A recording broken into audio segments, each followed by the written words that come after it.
Pontivy, Perros-Guirec, quelle étape! 170 km de course avec des ascensions terribles, celle de Mur de Bretagne et puis du Ménébré. Regardez bien cette image, ça grimpe, ça fait très mal aux jambes. Toulouse avec Perrichon et Varnier vont animer cette première partie de l'étape avant d'être rejoints par le peloton. Ensuite, il y aura une succession d'escarmouches, de tentatives avortées. Parfois quelques secondes d'avance, parfois plus. Il faudra attendre finalement l'entrée du circuit pour voir enfin 5, 6 puis 7 coureurs prendre un peu d'avance sur le reste du peloton. Il y a là les prétendants à la victoire, Lilian Calmejane et Sébastien Delfos. Calmejane qui est victime d'une chute alors qu'il semblait être en mesure de réaliser un grand coup. Le peloton revient une fois de plus sur les fuyards et ça change beaucoup en tête de la course sur ce circuit final de Perros-Guirec. À l'entame du dernier tour, deux hommes filent vers la ligne d'arrivée. Daniel Holgard, le sprinter, le norvégien, et Sébastien Delfos de la Wallonie-Bruxelles, 5e au général avec seulement 19 secondes de retard. Tandem exceptionnel, talonné par les équipiers du leader Anthony Delaplace.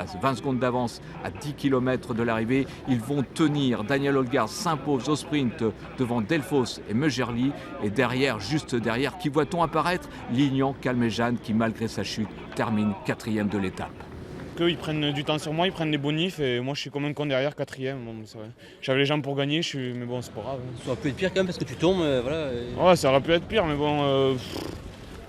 T'es déçu? Ouais, je suis déçu quoi. Des gagnes sur le Tour de Bretagne, même si j'en ai gagné une, ça en crache pas dessus quoi.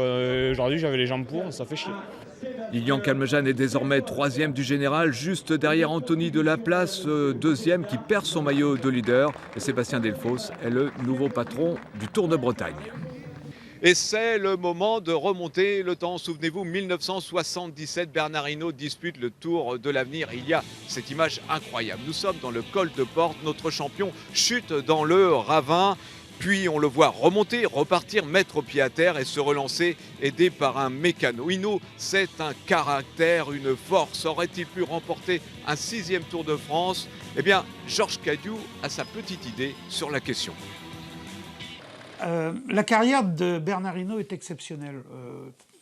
Elle se compare très largement à celle d'Eddy Merckx. Je pense que dans l'histoire, nous avons là, dans l'histoire du cyclisme mondial, les deux meilleurs. Grâce à Cyril Guimard, au départ, bâtit sa carrière par étages. Et il n'a pas brûlé les étapes, il ne s'est pas grillé trop jeune. Il a attendu d'avoir 24 ans avant de courir son premier Tour de France en 1978. Il l'a gagné. C'est une carrière par étage, Bernard Hinault. Et lorsqu'en 1985, il gagne son 5e Tour de France, un tour qui part de Bretagne, puisqu'il gagne le prologue à Plumelec dans la côte de Cadoudal, il frappe fort d'entrée dans ce tour qui part de Bretagne. Et il va gagner ce tour malgré l'adversité en 85, parce qu'il chute à Saint-Étienne, il est handicapé, il a le nez en compote, mais bon, il gagne ce tour à la force du jarret et à la force du caractère. Finalement, pour rassurer tout le monde, il n'y a rien. J'ai juste le nez cassé, 2 points ici, 2 points dans la tête. Il me reste mes 2 jambes, mes 2 bras, alors je pense que c'est le plus important. Sur le côté de la tête?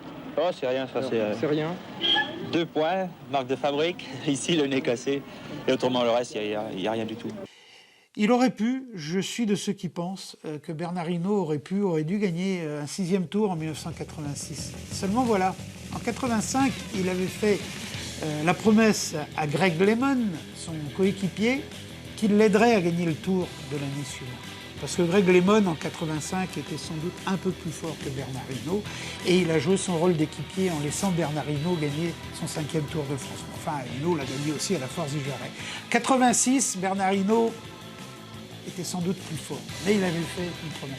Et promesse de Breton, comme il m'a dit, promesse de Breton, on n'y revient pas dessus. Il a donc fait en sorte, tout en gagnant des étapes et avec panache, on le sait, de favoriser la victoire de Greg LeMond, son coéquipier.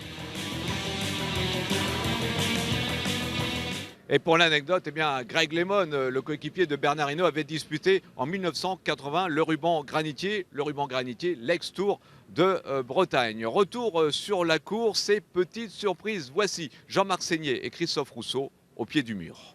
Alors Patrick, si on a choisi de mettre le cap dès le matin sur le mur de Bretagne, c'est tout simplement pour vérifier un proverbe breton qui dit que quand la course corse, le meilleur moyen d'être à la noce, c'est encore d'être dans la bosse. Et quelle bosse, avec des pourcentages qui flirtent avec les 15%, c'était l'une des grandes difficultés du jour, un obstacle de plus pour les coureurs du Tour. De quoi ravir la grande famille des passionnés. C'est vrai qu'ici, on trouve plus de passionnés de vélo que de champignons. Ici, oui. Ici, ah oui, oui, c'est même sûr. Avec du vélo ici. Ah ouais, c'est le pays du vélo, puis cette côte est renommée, quoi. À mon avis, c'est le meilleur endroit, oui. Parce que c'est la partie la plus difficile. Hein. Après, c'est plus plat. Enfin, moins pentu. Les inconditionnels se conjuguent aussi au féminin. Leslie et Cassandra ont fait pause casse-croûte dans la voiture avant de nous prouver qu'en matière de vélo, elles en connaissaient un rayon. Alors, on connaît l'équipe de Nogent, on connaît Alexis Guérin, Ryan Boigny, qui d'autre Benoît Siner, l'équipe de l'armée de terre. Sur le bord de la route, les pronostics vont bon train et Bruno a déjà son scénario tout tracé. L'équipe Bretagne séchée, je pense qu'ils vont contrôler. Hein. On va essayer de garder. S'ils gardent le maillot aujourd'hui, je pense que c'est bon. Ils iront au bout. Je crois que c'est l'étape la plus dure aujourd'hui. Et dans la mythique montée de Mur de Bretagne, on croise aussi ceux qui la connaissent depuis toujours. Et alors là, pas question de dire à Henri... Il paraît qu'elle est pas dure. Quoi? Et celui qui me dit qu'elle n'est pas dure, si tout ce que je pensais aux tirettes serait bien.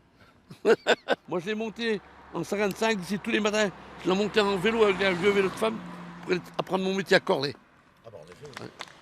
Ah, Mur de Bretagne, c'est quand même l'endroit idéal pour avoir le temps de détailler le peloton au ralenti. Allez, on vous accorde une séance de rattrapage. Ce sera le 11 juillet pour le passage du Tour de France. Oui, Mur de Bretagne, le Ménébré, les coureurs ont souffert aujourd'hui et il en sera de même demain sur les 150 km qui vont de Perros-Guirec à Le Clignot. Des faux plats, des ascensions courtes et violentes, cette étape sera peut-être la plus difficile de ce Tour de Bretagne. À demain sur France 3 Bretagne.